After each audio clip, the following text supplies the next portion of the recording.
Hello guys. Good morning. Have a blessed Sunday to all. Ito na naman ako. Hindi tumitigil ang bahay. Ako raw yata yung taong gala. Hindi mapakali. Hindi tumitigil ang bahay. Tatanungan nila, may pahinga ka pa ba? Opo, nagpapahinga po ako. May trabaho ka naman, pero bakit naghahanap ka pa na extra income? Actually guys, kailangan po natin yan sa panahon ngayon. Hindi po pwede tumigil lang ako sa bahay. Hindi naman ako sanay tumitigil sa bahay eh. Kailangan po natin talaga ng extra income.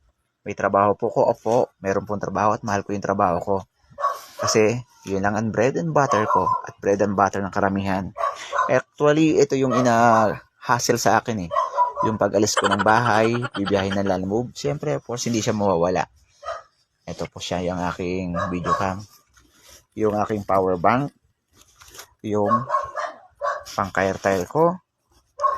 At yung cellphone. Yung cellphone kong nag-iisa na basag-basag ng LCD na wala man lang yatang pampalit. Check ng booking kung mayroong pumapasok. Actually, ito guys yung account ko. Ito po siya. Hindi naman sa pagmamalaki, pero yan po yung account ko.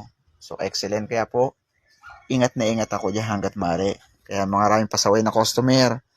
Yan po yung dahilan kung bakit ako ingat na ingat sa account ko. At isa pa, itong protection ko, skin protection ko. Actually, hindi naman ako endorser ng product na to. User lang po ako. Dahil kung wala sa iyo, panigurado, sunog na yung skin ko. Lalong-lalo na yung mukha ko. Pangit na nga ako. Papapangitin pa. Thank you guys. Ito lang po muna at magre-ready na ako.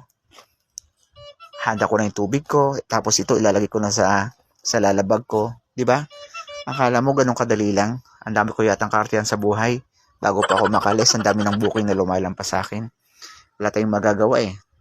Actually, pasilang na ako ngayong araw na to. Nag-aantay lang ako kung ano meron dumating sa akin. Kahit malapitan o malayuan, kukunin ko. Yun lang po muna guys. Update ko na lang kayo sa susunod na booking.